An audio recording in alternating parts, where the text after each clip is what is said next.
orado por esses homens de Deus que estão aí espalhados pelo mundo. Hoje, eu quero falar um pouco sobre essa questão também da evangelização. Todos nós fomos chamados, para fazer parte desse ministério, para sermos sal e luz nessa terra, para que nós possamos ser mesmo canal de bênção na vida das outras pessoas, pregando o evangelho. E sobre isso que eu quero falar um pouco, como pregar esse evangelho, como é que nós podemos viver verdadeiramente Cristo em nossas vidas. Te convido a abrir sua Bíblia em Eclesiastes, no capítulo 11, do versículo 4 ao 6. Vamos pegar um texto do Antigo Testamento, mas vamos aplicá-lo para os nossos dias e trazendo o mesmo entendimento para os dias de hoje, entendendo algumas verdades que esse texto pode trazer para as nossas vidas e a nossa caminhada no dia de hoje. Eclesiastes capítulo 11, do versículo 4 ao 6. Diz assim, acharam aí? Acho que eles vão botar no telão também, está aí. Quem somente observa o vento, só um minutinho. Obrigado, irmão. Quem somente observa o vento nunca semeará. O que olha para as nuvens nunca cegará. Assim como tu não sabes qual o caminho do vento, nem como se formam os ossos no ventre da mulher grávida, assim também não sabes as obras de Deus que faz todas as coisas. Semeie pela manhã a tua semente, e à tarde não repouses a mão, porque não sabe qual prosperará, se esta, se aquela, ou se ambas igualmente serão boas. Vamos orar? E vamos aproveitar e orar pelos nossos irmãos. Senhor, nosso Deus e Pai, em nome de Jesus, nós clamamos nessa noite, ó Deus amado, ao Senhor, ó Deus, como igreja do Senhor, Pai querido.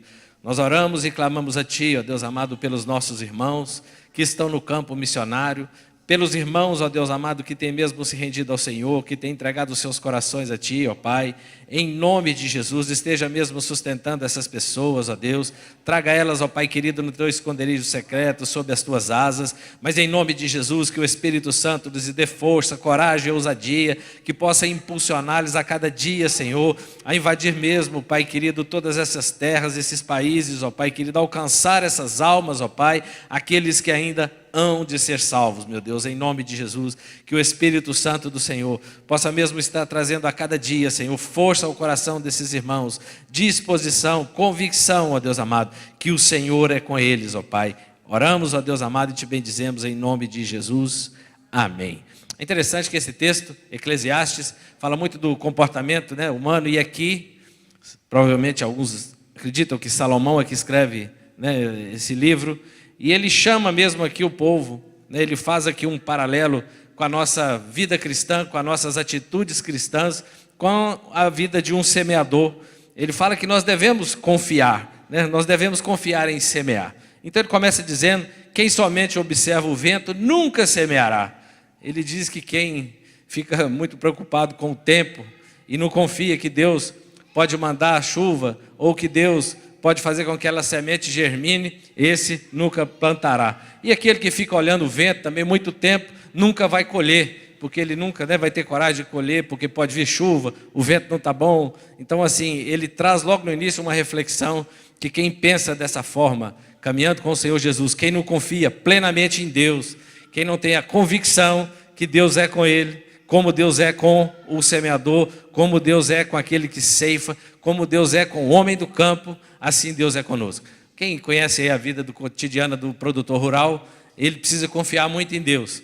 Ele tem um certo tempo para plantar e ele confia que Deus vai mandar chuva, e daí a pouco ele já sabe que precisa de colher, independente de como estiver o tempo, tem o tempo certo para a colheita, e ele confia então em todo esse período. Leva 6 meses, leva 5 meses, dependendo da cultura, leva meses para que aquilo possa crescer, germinar, e ele precisa de cuidar. Sabemos que para quem vai cuidar, quem vai plantar, precisa de toda uma estrutura, Quem vai para o campo, ele precisa de levar suas ferramentas, ele precisa levar água, ele precisa levar seu alimento, ele precisa estar bem fisicamente, então ele precisa se cuidar também, para que ele possa exercer um bom trabalho lá no campo, e assim é a mesma coisa conosco. Estava pensando que nós como cristãos, nós falamos muito em pregar o evangelho, o pastor ali, Jander, disse que nós deveríamos aproveitar essa oportunidade, e nós exercemos mesmo esse privilégio que temos aqui no Brasil, que é de desfrutar do Evangelho. Nós temos qualquer Bíblia que nós quisermos traduzida, né? Nós temos várias versões, nós temos a liberdade de estarmos sentados aqui sem nenhuma preocupação de alguém entrar e nos colocar para fora, de nos matar. Nós não temos essa preocupação, mas já tivemos no passado. Quando você vai perceber a evangelização no Brasil, a maioria dos missionários que para cá vieram, muitos deles morreram ainda logo nos primeiros meses aqui no campo missionário.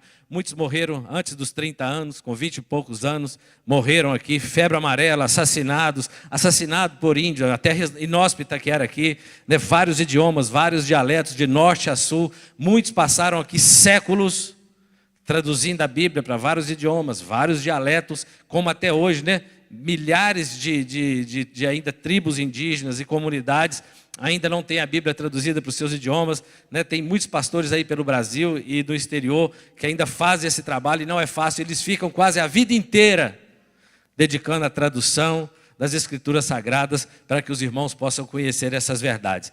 Aí eu fiquei pensando o que impulsiona tanto esses homens ao ponto da gente olhar para o rosto do pastor Fernando e ver que ele está vibrando em mandar essa mensagem para nós.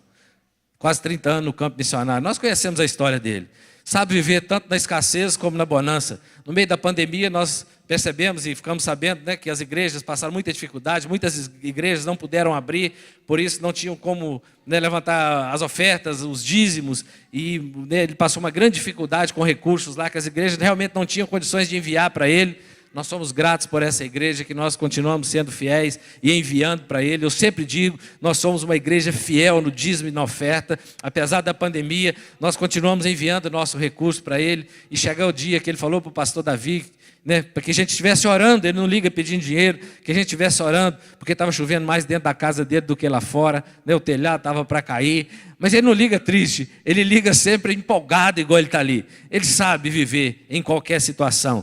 Já viveu momentos extremos por onde ele anda. Quem depois quiser conhecer mais um pouquinho da história dele, ele posta muito, a gente pode mandar para você, né, o WhatsApp dele. Todos os dias ele manda um devocional.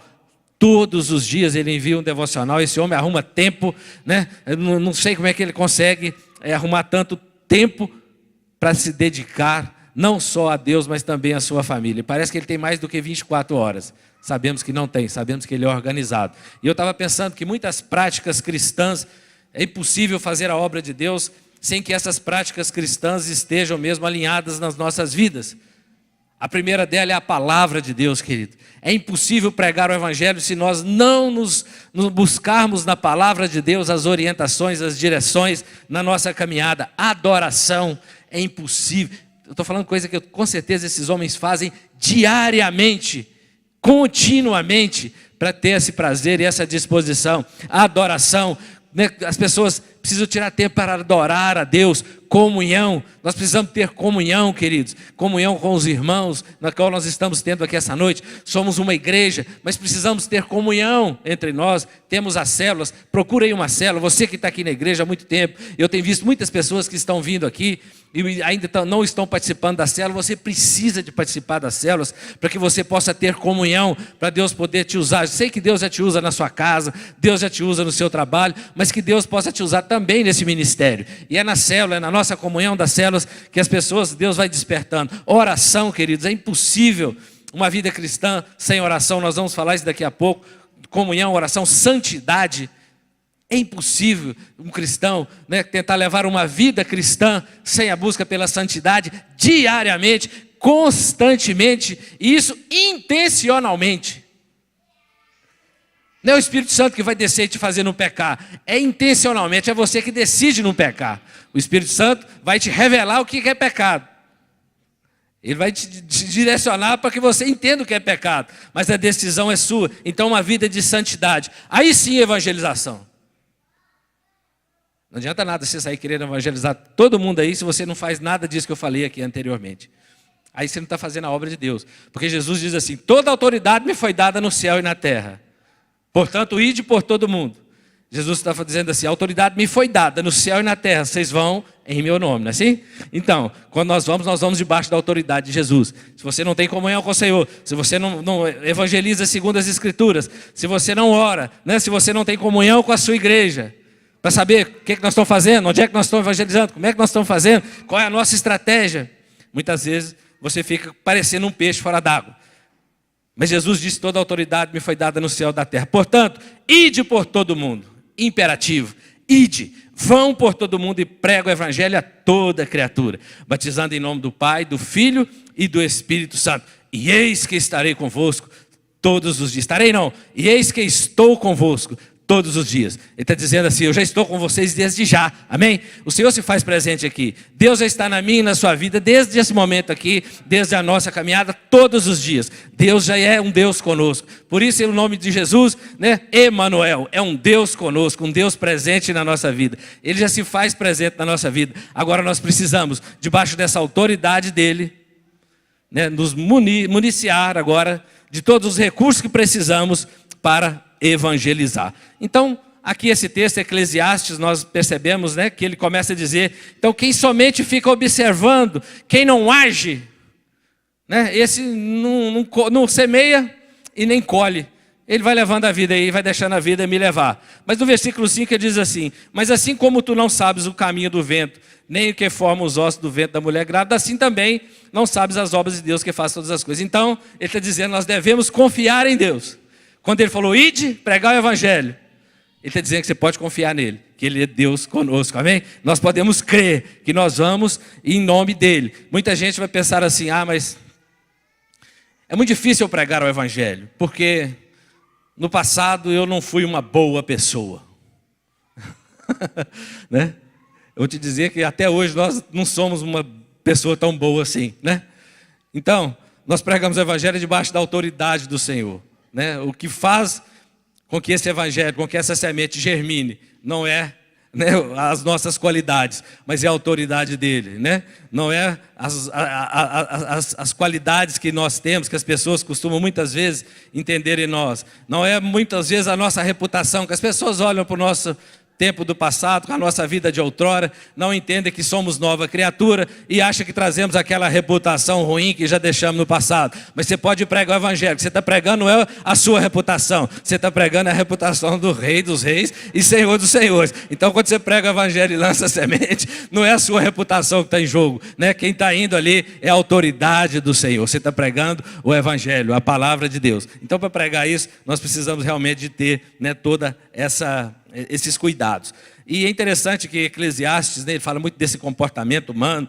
A nossa vida tem essa natureza transitória, né, tem dias bons, tem dias ruins. E lá no final, né, Salomão, ele vai na sua já idade talvez mais avançada, ele faz uma reflexão e ele vai entender que enquanto ele serviu ao Senhor, né, o ministério dele foi extraordinário, mas a partir do momento que ele abandonou a Deus e começou a pensar só nele, né, nos seus prazeres, ele vai dizer que tudo aquilo foi vaidade, foi como correr atrás do vento, e ele fala um monte de coisa, e no final ele vai dizer assim: mas, ele vai lá no finalzinho, de tudo que se ouviu, a conclusão é esta. Então ele fecha, né, lá o livro de Eclesiastes, ele fecha assim: tema a Deus e guarde os seus mandamentos, porque isso é dever de cada pessoa. Então ele está falando assim: tema a Deus, né, e guarde os seus mandamentos, porque isso é um dever de todos aqueles que se dizem povo de Deus naquela época e hoje, né, cristãos em Cristo Jesus. Então o autor compara a vida daquele que segue a Deus com a de um semeador. E o semeador precisa de confiar em Deus para que ele possa plantar. Aí ele diz assim: lance todas as sementes, né, que ele está dizendo assim: semeie pela manhã. Você chega de manhã, você está bem animado. Quem trabalha na roça aí sabe. De manhã é bom você trabalhar. Está mais fresco, né? Você chega lá, amanheceu o dia, está fresco, você começa a trabalhar. Isso é gostoso, né? Você começa a lançar a semente. A gente tem tido a oportunidade de fazer uns trabalhos. Tem uns irmãos aí que lidam na roça, sabe disso. Vai chegando o meio-dia, vai chegando uma hora da tarde, o sol a pino. A situação fica mais difícil, você fica cansado, né, e fica mesmo estafado assim, mas ele está dizendo assim: mas assim mesmo, continua semeando, a gente não pode parar, a gente precisa de aproveitar ali o dia, e a gente vai semeando de manhã e à tarde. Ele está fazendo uma comparação, ele está dizendo que os cristãos, você precisa ser cristão de manhã, de tarde, de noite, em casa, onde você estiver, continue sendo cristão, né? Continue evangelizando, né? Continue pregando a palavra, continue cumprindo o ID de Jesus. Tudo isso se encaixa nesse texto, porque ele diz assim: não repouses a sua mão. Ele está falando assim: não pare de confiar em Deus. Continue confiando em Deus, que vale a pena. Continue fazendo aquilo que Deus determina na sua palavra, nas escrituras sagradas, porque isso é bom. Não repouse a sua mão. Ele está assim: continue firme, continue confiando. 30 anos de ministério, querido. Trabalhar com terrorista, tem que ter um chamado, sim ou não? Tem que ter muita confiança em Deus. E não é só isso não, levou a família inteira, os menininhos tudo pequenininho. E os menininhos hoje dele estão tudo querendo ser missionário como ele. Eles estão apaixonados com o trabalho do pai, com o chamado do pai. O que é isso? O pai não tem carrão. Eu contei aqui hoje de manhã, eu admiro muito o ministério da Igreja da Paz de Santarém, hoje Paz Church, né, pelo mundo. Eu sou um admirador deles, porque a gente sabe a história, como é que eles começaram. Esse ministério começou com um homem multimilionário. Esse homem herdou uma fortuna que ele poderia passar séculos, a família dele desfrutando dessa fortuna. E ele resolve vir fazer missão no Brasil, no Pará. E ele tinha recursos para custear essa missão.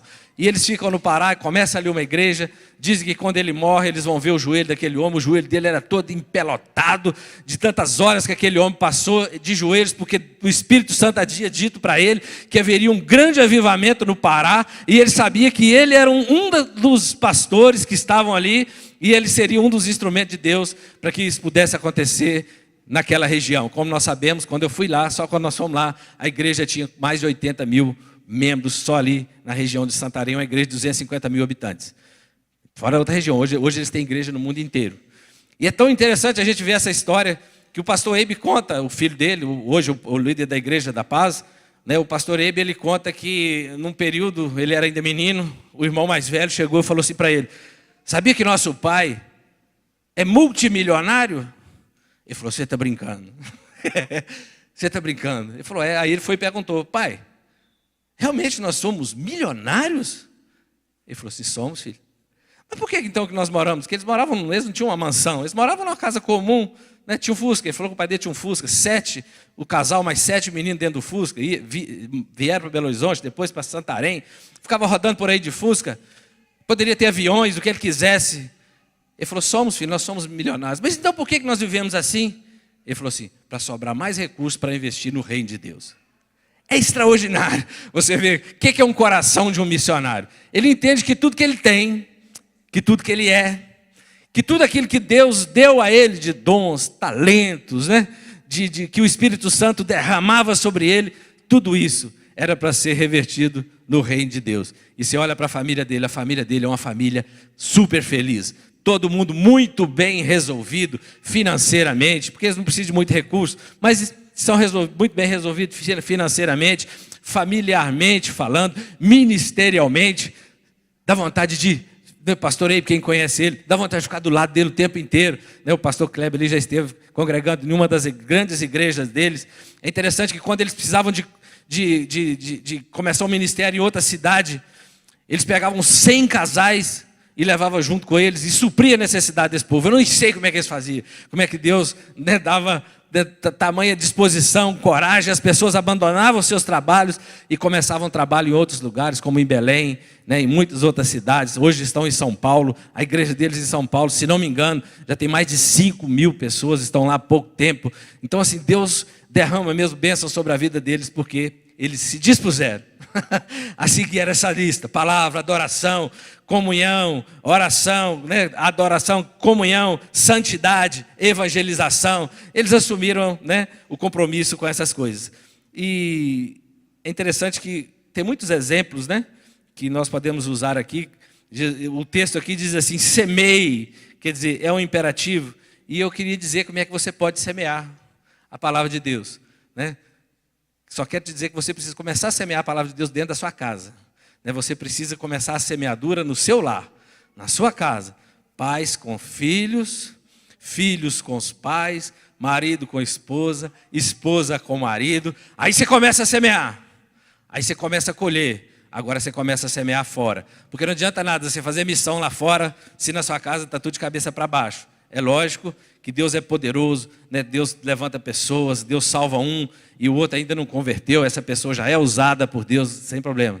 né? Mas essa pessoa se torna mesmo agora um exemplo no seu lar de um cristão ou de uma cristã verdadeira. No discipulado, no evangelismo, saindo em missão, sendo um bom pai, uma boa mãe, tendo um bom testemunho, tudo isso faz parte da semeadura, sendo um bom marido, né? Liderando uma célula, dando aula aqui em cima, né? Vindo aqui para os momentos de oração, como a Fatinha faz nas vigílias, ora antes do culto, né? Um ministério de intercessão, talvez o mais principal, né? O mais importante aqui na comunidade, o ministério de cura, então, enfim, pastoreio, trabalhos sociais.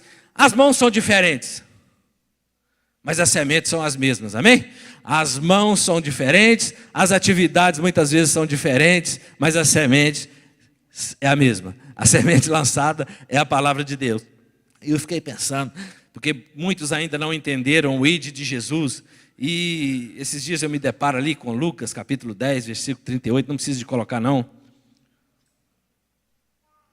Quando Jesus vai passar um tempo ali na casa dos seus amigos, né, das pessoas que ele amava muito, Marta, Maria e Lázaro, Jesus vai até a casa deles, e ali parece que é servido, né, eu sei lá se ele foi ali jantar, almoçar, parece que eles estavam à mesa. E Marta, anfitriã, parece que provavelmente a irmã mais velha que recebeu eles, a Bíblia diz que ela era anfitriã, e ela recebe, ela está preocupada em servir, e ela quer fazer o melhor, e está certo, ela queria dar o máximo dela, e Maria fica lá aos pés de Jesus. A Bíblia diz que ela estava ouvindo as palavras de Jesus. É interessante a gente atentar para isso. Ela não estava lá porque não queria trabalhar, ela estava lá porque tinha algo que chamava a atenção dela, que era a palavra de Jesus. E Marta vai perguntar, né, para Jesus, pedir para ela ajudá-lo. E Jesus vai falar: Marta, Marta, você está perdendo a melhor parte. Você está muito atarefada. Você está muito distraída. Querido, as distrações hoje na nossa vida é a maior estratégia do diabo para afastar qualquer pessoa do reino, do projeto, dos planos de Deus, é a distração. Você tem todos aí, deve ter um celular no bolso. O celular ligado na hora do culto é bênção para você olhar a Bíblia. Seria muito bom que a gente desconectasse ele da internet para você não receber nenhuma mensagem. Mas se você começar a receber mensagem, lá para o final do culto, você já está achando que está demorando, aí você já viaja. E Deus ali está falando. Deus continua, né, ministrando a palavra. Só um exemplo, viu? Aí você pode, cada um aí, pode pensar o que é aquilo que tem te afastado, tem te impedido, né, de realmente, que tem te distraído da palavra, adoração, comunhão, oração, santidade, evangelização. O que tem te distraído que você não tem usufruído desses princípios, né, dessas práticas cristãs que realmente deixa claro para todo mundo que você é um cristão, né? Muitas coisas vêm nos distraindo. A gente gosta muito de um livro do Leonardo Ravenhill, né? Ravenhill, não sei como é que se pronuncia, escrito em 1959, traduzido no Brasil em 1989. Né? Alguns vão dizer que esse homem foi inspirado para escrever esse livro, porque realmente ele bate forte em nós pastores, líderes e na igreja. Ele pega pesado, porque parece que, né, nas suas viagens pelo mundo, ele percebeu igrejas, líderes, que não têm essas práticas cristãs, principalmente que não ora. Ele vai dizer que a estatura espiritual de um crente é determinada pelas suas orações. A estatura espiritual de um crente é determinada pelas suas orações. O pastor, líder, crente que não ora está se desviando. Essas palavras estão no livro dele. Você lê, querido, você toma pancada para todo lado, né? Porrada para todo lado na hora que você está lendo o livro dele. É muito legal, né? Te desperta mesmo assim. Se fracassarmos na oração, fracassamos em todas as frentes de trabalho. Quem se entrega ao pecado, para de orar. E quem ora, para de pecar. Tudo isso está no livro dele, e é a pura verdade. Então, aquele que ora, ele para de pecar. Uma pessoa que se converte, Jesus abriu um novo e vivo caminho, mas Jesus diz que a porta é estreita e você já entrou, mas agora o caminho é estreito, querido. Você precisa seguir pelo caminho estreito para que você pare de pecar e busque uma vida de santidade. E se você não ora, se você não tem comunhão, se você não lê a Bíblia, se você não, intencionalmente, você não diz não ao pecado, às seduções do pecado, se você não evangeliza, você está no caminho errado, você continua no caminho largo. Você só achou que você passou pela porta. Você continua no caminho largo, porque você não está desfrutando em nada daquilo que Deus tem para as nossas vidas. Então, que isso também seja, né, um alerta para nós. Eu estava falando hoje de manhã, né, uma das grandes experiências que eu já tive na minha vida é no período que a gente orava aqui nas madrugadas, aqui na igreja, a gente fechava aqui a porta ali, a gente fazia, né, Maurinho já veio aqui muitas vezes, tinha muita gente que dormia aqui no culto, né? Para contar essa, Maurinho? Eu tenho que contar que o Maurinho está ali, se deve falar, né? A gente orava aqui nas madrugadas e... vou contar as minhas experiências, primeiro ponto positivo, depois eu conto o negativo, né? Eu vim orar aqui e era uma bênção, né? Deus falava muito ao meu coração, e naquele tempo, né, a Arlinho também vinha, muita gente, o irmão Adilson estava aí de manhã, pastor Daí, né, a gente tinha, né, o relógio de oração, então de hora em hora, terminava a minha oração, o outro irmão já estava chegando, e a gente ficava aqui 24 horas, a igreja em oração. E naquele tempo, o meu horário era sempre à noite, não sei se era de 11 à meia-noite ou de meia-noite a 1. E era em época de frio, eu estava ali orando um dia, assim, bem ajoelhado ali, olhando lá para fora. Eu gosto de orar ali, olhando lá para fora. Aí tinha um irmão dormindo ali fora, eu quentinho aqui dentro, orando, feliz com Jesus, aquecido pelo Espírito Santo, e o irmão lá fora, num frio danado, batendo queixo ali fora, né? Aí, lógico que, né, intencionalmente, eu me despertei, mas a gente sabe, né, o Espírito Santo, né? E fui lá, chamei o irmão para entrar, e ele sentou ali comigo e falou assim, que bom que você me chamou, bom que você me ensina a orar. Eu falei, então tá bom, senta aqui. Começamos a orar. Aí daí a pouco bateu no vidro ali um menino procurando. Oh, você não viu meu avô? Não, estou procurando ele aqui. Eu falei, é ele? Ele falou, é ele mesmo. Aí ele virou para mim e falou assim, rapaz, que Deus poderoso, hein? 5 minutos de oração e já mandou socorro para mim. Aí levantou, me deu um abraço e foi embora. E esse homem caminhou conosco muito tempo, morreu aí, ano retrasado, mas esteve conosco aqui, caminhou conosco, né? Reconheceu os seus pecados, dizia assim, olha, eu perdi minha família porque eu fiz tudo errado, minha família não tem culpa de nada, a culpa é minha, olha que coisa extraordinária. Aquele homem reconheceu, né, que tudo que fez no passado foi ele que causou. Então, tivemos uma boa experiência com ele, né, uma convivência muito boa com esse homem, e assim, um encontro aqui inesperado. A outra vez tinha uma mulher ali fora, passando muito frio ali, a irmã Beth está aí, eu tenho que até confessar uma coisa para a irmã Beth hoje, né? A irmã Beth tinha um bazar aqui na igreja, então quando tem bazar tem muita roupa de frio, tem blusa, e ela estava sentindo muito frio ali fora, e eu chamei ela para entrar também, tinha uns bancos ali assim, ela estava meio bêbada, ela falou que estava com fome, eu fui ali, busquei um pão, um cachorro quente para ela, e ela estava com muito frio mesmo, assim, eu juntei 2 bancos, ela falou, tem muitos dias que eu não durmo, juntei uns bancos ali atrás, ali, ela deitou no banco assim, eu falei, mas não pode deitar no banco duro não, eu fui ali, peguei as roupas da irmã Beth, né, cobertor, tudo que tinha de legal ali, forrei, fiz um colchão para ela, depois arrumei cobertor, e ela dormiu ali. Eu acabei no meu período de oração, estava na hora de eu ir embora, e a mulher estava dormindo. Aí eu falei, vou fazer o seguinte, naquele dia não sei se ia vir alguém, ou se atrasou, eu fechei a porta da igreja e fui embora. Aí o irmão que chegou depois para orar, chegou tranquilo, aqui, achando que a igreja está vazia, né? Do nada, ele teve o maior susto ali. E a mulher ficou dormindo até no outro dia, as pessoas chegaram aí, e ela ficou dormindo. Ela só foi sair daqui no outro dia, de manhã, lá para as 8, 9 horas, dormiu até mais tarde aquele dia, né? Tinha muitos dias que ela não podia dormir até mais tarde. O que eu quero dizer é o seguinte, detalhes, querido, coisas pequenas, que quando nós estamos conectados com o Senhor, quando nós estamos assim, realmente buscando a presença do Senhor, Deus desperta em nosso coração amor pelas pequenas causas, pequenas, né, das pessoas que muitas vezes aí estão à margem, que todo mundo talvez está criticando, julgando. E Deus não quer nada disso, Deus só quer que nós demonstremos o amor dele para nós. Contando a parte ruim da história, uma vez eu estava aqui orando também, cheguei de Belo Horizonte muito cansado, e Maurinho também estava orando nesse dia no mesmo horário, e orar de noite aqui sozinho tem que ser em pé, irmão. Se sentar, dorme, né? Aí você começa a orar tudo errado, né? Mas esse dia eu estava muito cansado e a gente estava orando ali, e já que Maurinho estava orando e andando para lá e para cá, eu falei, Maurinho andando para lá e para cá, dá para me sentar, não vou dormir, né? Aí Maurinho continuou orando e eu dormi lá atrás. Ele saiu da igreja, fechou a igreja e foi embora, deixou fechadinha.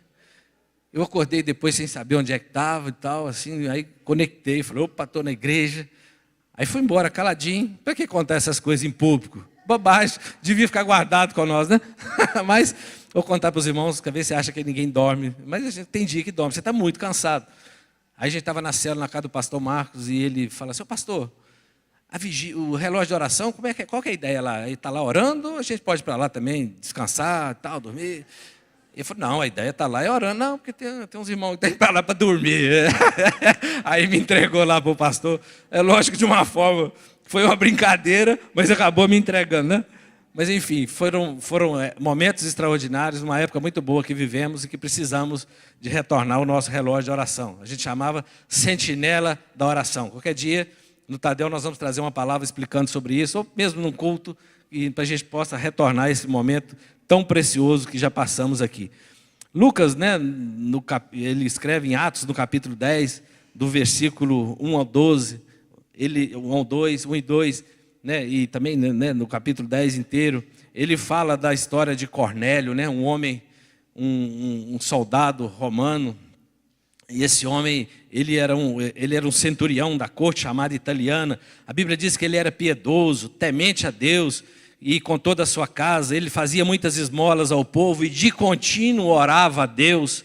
E esse homem teve uma experiência extraordinária com o Senhor.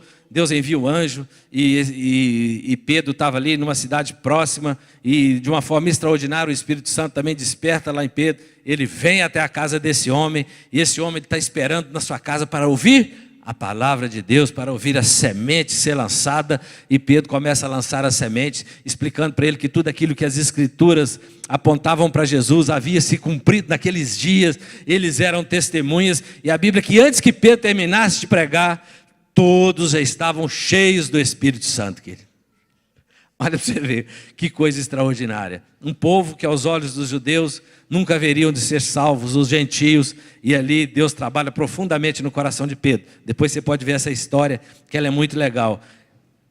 Você vai dizer assim, mas a vida está difícil, você não conhece a minha história, você não conhece o meu dia a dia, você não conhece o que eu estou passando lá em casa. Não conheço mesmo não, querido, mas tem um que conhece, amém? Ele conhece, e a Bíblia diz assim, os que semeiam em lágrimas, cegarão com alegria, ou colherão com alegria. Aquele que leva a preciosa semente,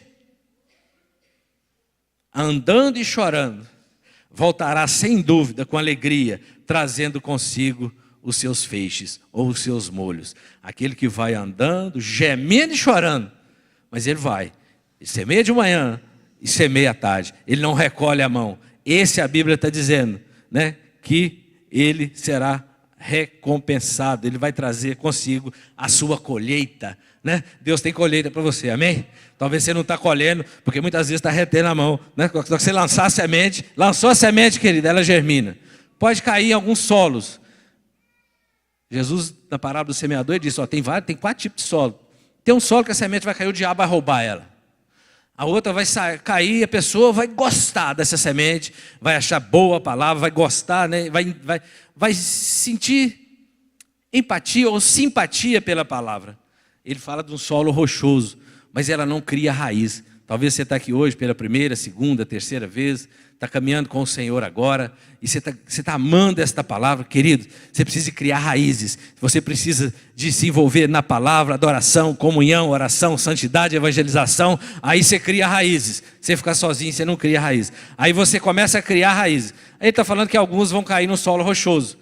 O solo rochoso é quando vier as perseguições por causa da palavra de Deus. As pessoas vão começar a te confrontar. Deixa disso, pastor está querendo é seu dinheiro, vai lá nada. Bom, deixa de ir lá, igreja só, tudo deles é pedir dinheiro. Você viu o irmão falando ali, né? Muita gente não quer enviar dinheiro para os missionários porque não entendem a obra missionária. Ou isso tudo é bobagem, não é bem assim, né? Eles são muito retrógrados, eles são careta.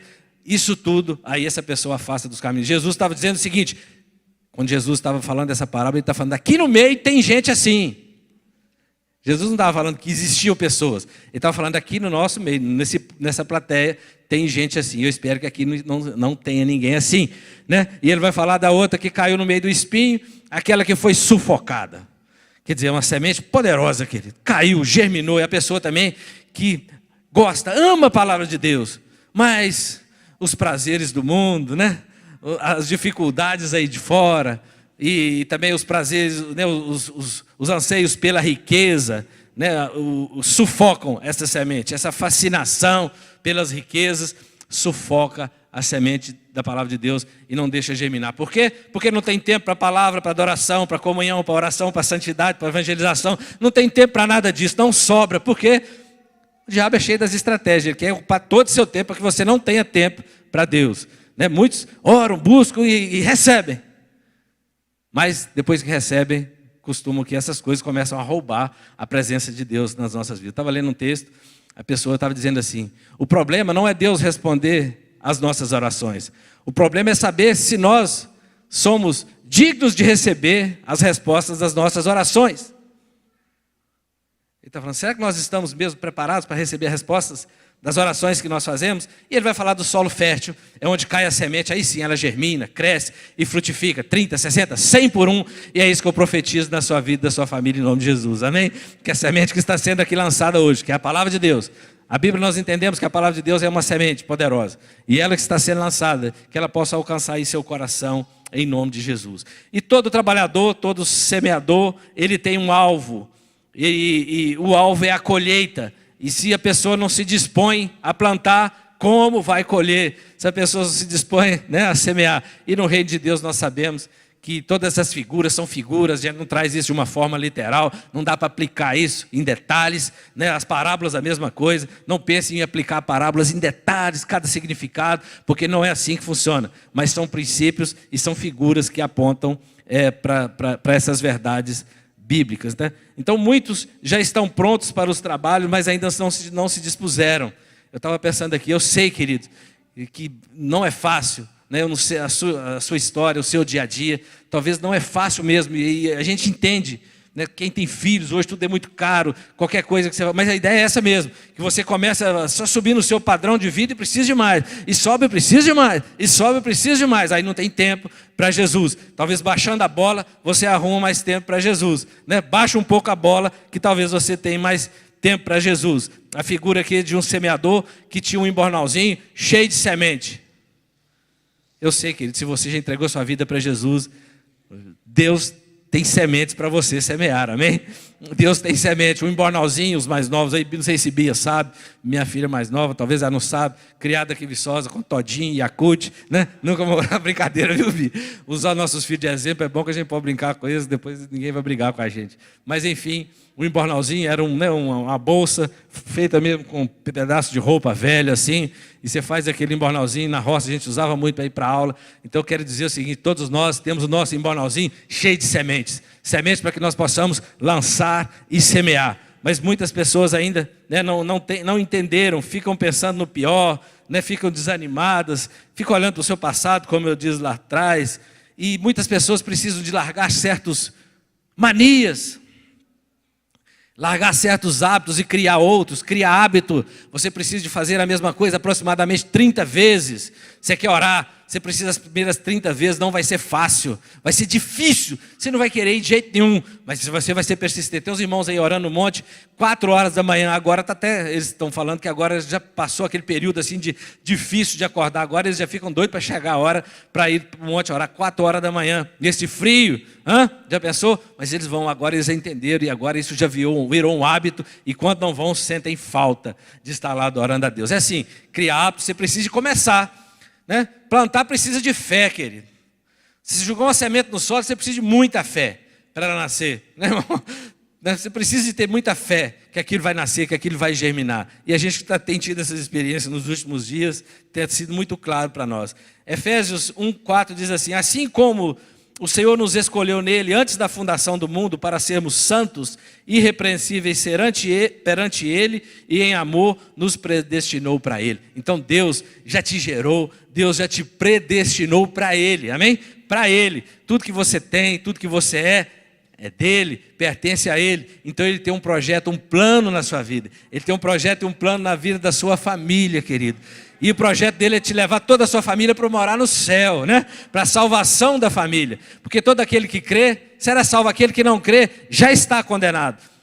Ele fala, Jesus vai dizer que tem 2 caminhos, 2 portas, porta estreita, porta larga. Caminho estreito, caminho largo. Uma chegada, vida eterna, né? Um caminho que leva à vida, o outro caminho leva à perdição, quer dizer, passos largos para o inferno. Então ele fala de caminhos diferentes, portas diferentes, chegadas diferentes. Então ele apresenta 2 possibilidades, um caminho estreito, pouca gente, o caminho largo, muita gente. Aí você olha o caminho largo e fala, está todo mundo indo para lá, é para lá que eu vou. Aí você se dá mal, o caminho largo leva para a perdição. Aí só que é o seguinte, ele fala assim, mas você tem uma escolha, e escolha o caminho estreito, porque este leva para a vida. Aí Jesus, um dia lá com seus discípulos, falando, está na hora de eu partir, né? João 14, Jesus explicava para eles que estava na hora de voltar, né? Estava na hora de realmente se cumprir aquilo que ele veio fazer nessa terra, que é se entregar, que é se entregar para ser morto. Não, ninguém ia tirar a vida, mas a sua vida ele a deu. Estava falando que estava chegando aquele tempo para eles não ficar tristes, angustiados. E os discípulos vão perguntar para Jesus, e ele vai dizer assim, fica tranquilo que para onde eu vou tem muitas moradas, na casa do meu pai tem muitas moradas, eu vou preparar morada para vocês também, e para onde eu vou vocês também vão. Tomé fica curioso, mas como assim? Para onde que você vai? Qual é o caminho? Ele falou, eu sou o caminho, eu sou a verdade, eu sou a vida. E Jesus ia dizer que não ia deixar eles sozinhos. Jesus estava dizendo que ia enviar o Consolador para que estivesse também com eles nessa caminhada. Jesus estava dizendo assim, eu sou o caminho. Jesus disse que ele é a porta. Jesus disse que ele é o caminho. Então, é ele que nos conduz nessa caminhada. Ele disse que ia enviar o Espírito Santo para nos ajudar a trilhar esse novo e vivo caminho que você se entregou. Eu não sei se foi há muito tempo atrás, se foi esses dias, ou se você vai se entregar hoje. Mas Jesus é aquele que te coloca nesse novo e vivo caminho, mas é aquele que te sustenta. A partir do momento que você começa a usufruir desta palavra, a partir do momento que você começa a adorá-lo, porque você vai entender quem ele é, o quanto ele te perdoa, a partir do momento que você começa a ter comunhão, a partir do momento que você começa a orar, a partir do momento que intencionalmente você começa a buscar uma vida de santidade. Não é não para o pecado e pronto, ponto final. Né? Para Deus é sim, para a obra de Deus, mas para o pecado é não e pronto. Pode me chamar do que quiser, é não. Sabe por quê? Porque isso é saúde para o seu corpo e para os seus ossos. Isso é bom para a sua vida, é bom para a sua família, é bom para aqueles que estão à sua volta. Por isso que eu falei, o pregar vai, né, lançar essas sementes. As primeiras sementes que você tem que lançar é dentro da sua casa. E eu sei que você conhece pessoas que precisam muito dessas sementes que estão guardadas aí no seu embornalzinho. Olha só. Querido, tem muita gente aí que precisa, muitas não, todos precisam de Jesus, nós também. Mas tem muita gente carente por uma palavra aqui. Tem muita gente que, como a família de Cornélio, Pedro nem terminou de pregar, todos já estavam cheios do Espírito Santo. Ele nem terminou, querido.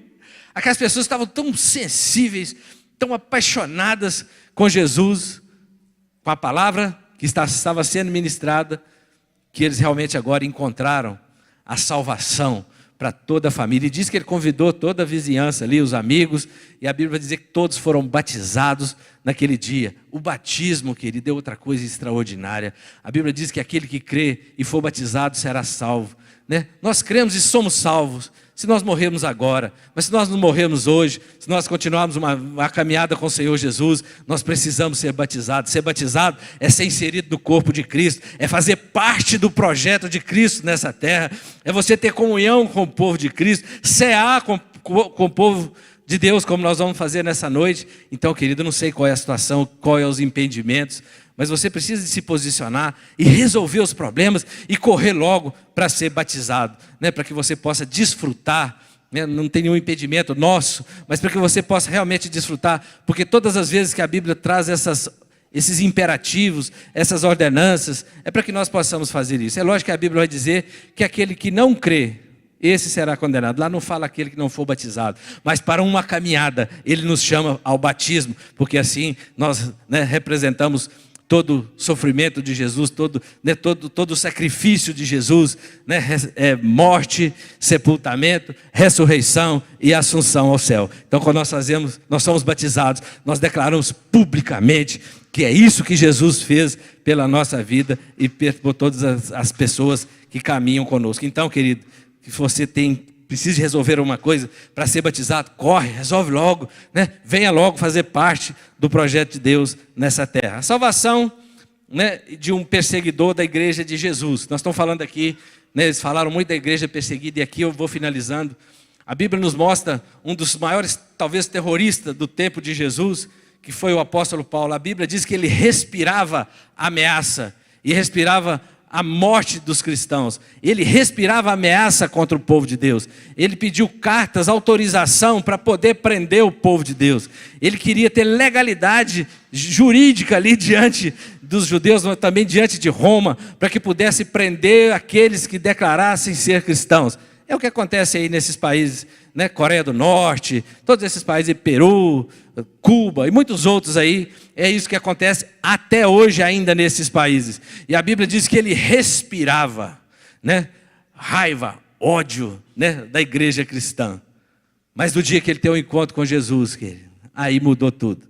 Aquele homem que agora respirava, né? Morte do povo, ele que exalava um ódio pelos cristãos. Aquele homem que era muito culto, um fariseu metódico, aquele homem que tinha uma aliança com as suas tradições, né? com a sua religiosidade, agora ele rompe tudo isso, porque ele entende agora, ele tem um encontro verdadeiro com Jesus. Agora é aberto um novo e vivo caminho para ele. E tudo começa quando ele, depois desse encontro de Jesus, nós sabemos que ele ali fica um pouco atordoado, cego, ele não come durante 3 dias ali, e ele começa a orar, e Deus coloca no coração dele que vai enviar um homem chamado Ananias, que vai impor a mão na sua cabeça e você vai ser curado. Aí Deus vai lá na cidade e busca o tal Ananias que mora na cidade e fala: Ananias, você vai ter que ir lá e orar por Saulo. Saulo, você está doido? Esse é aquele que respira ameaça contra nós, aquele que nos persegue. Deus vai, né, o Espírito Santo ali vai trazer ao coração dele a certeza que aquele homem era um vaso escolhido pelo Senhor e que cabia aquele homem sofrer pelo Evangelho. E nós ficamos com dozinha dele, tadinho, vai sofrer pelo Evangelho. Aí lá na frente ele vai dizer que essa leve e momentânea tribulação que eu estou passando aqui não se compara com o peso de glória que me espera. Aquele sofrimento para ele, aquele era uma leve tribulação, uma pequena dificuldade. Quem conhece a história, o pastor César pregou esses dias aqui sobre isso, né? Você conhece toda a história dele. Então quando o texto diz isso, caberia a ele a sofrer, mas esse sofrimento para ele só gerou um tremendo peso de glória, né? Que ele pôde desfrutar. É isso, querido. Esses homens estão pregando lá. A gente não tem que orar para o missionário voltar. Nós temos que orar para que Deus dê força para eles avançar sobre o campo missionário. Porque é Deus que vai fazer a obra. Até hoje, tem muitos relatos nos dias de hoje, países perseguidos, o Espírito Santo testifica no coração do pastor ou do missionário, porque ele não pode dizer que ele é um missionário. Muitas vezes eles vão para lá com o intuito de trabalhar, eles vão profissionalmente para o campo missionário e lá eles pregam o Evangelho. Nem Bíblia podem levar, mas o Espírito Santo desperta no coração dele quem são as pessoas para quem eles precisam pregar no meio da rua. Ele vê uma pessoa assim e fala: é essa. Só que quando ele vai falar, a pessoa já sabe: é você que vem falar para mim, né? Eles já sabem que o Espírito Santo testifica no coração deles. O que Deus precisa? Deus só precisa que ele esteja lá, para que ele possa usá-lo. E que ele esteja lá numa vida onde a palavra de Deus faz parte, onde a adoração faz parte, onde a comunhão faz parte ali com a sua família, com seus irmãos, a oração, a busca pela santidade, aí sim a evangelização. Porque quem vive uma prática cristã desse jeito, querido, ele não precisa te falar nada. As pessoas batem o olho e falam: é diferente. Esse cara é diferente, essa mulher é diferente, essa pessoa é diferente demais.